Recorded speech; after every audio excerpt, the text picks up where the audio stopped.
So the days here are going to be very busy, of course, for us in weather. Getting that information out, I'm happy to see that there are not a lot of changes to the forecast. So we're really kind of holding steady here and on track. Of course, though, we got new data in last night, and we do still have the alert days going on. So that's going to be for us Friday into Saturday. Yep, here we go. We're going to be having those alert days, and still, like I said, a lot of this forecast is going to be on track.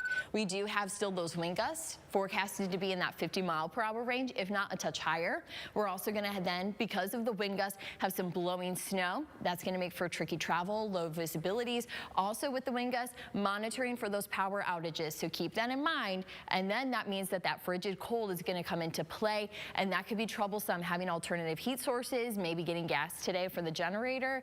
You're going to want to keep that in mind. I'd rather be prepared because wind chills are going to be well below zero. So that's why we have those alert days for your Friday and also then into your Saturday. Now, we are going to find on the hour-by-hour forecast that much of this is still on track.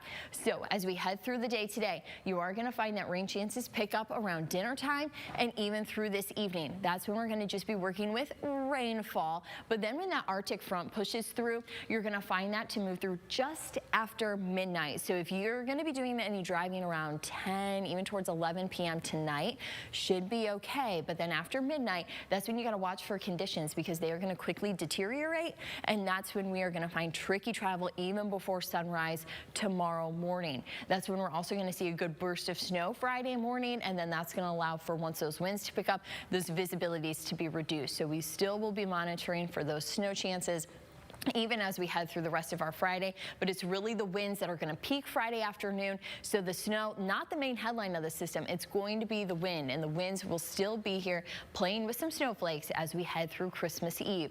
Now, snow totals, these are going to be around 2 to 4 for much of northwest Ohio and even Monroe County. Now, if you're going to go further north and west, you are going to find 4 to 7 inches, a little bit higher snow chances there.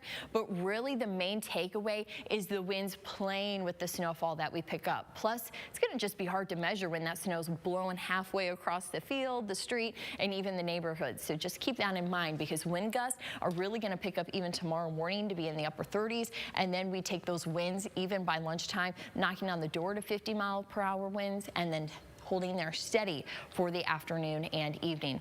Wind chills also going to be a concern. Heads up, multiple layers if you are going to try to travel outside. It's going to feel like by tomorrow morning that we are 15 degrees below zero in the Toledo area, and then at times even colder than that to where we'll be 25 below. I wouldn't be surprised if I see a reading that gets very close to 30 degrees below. That, though, can kind of remind you of those polar vortex conditions, and that's just downright cold. I remember those. It's just cold at that point.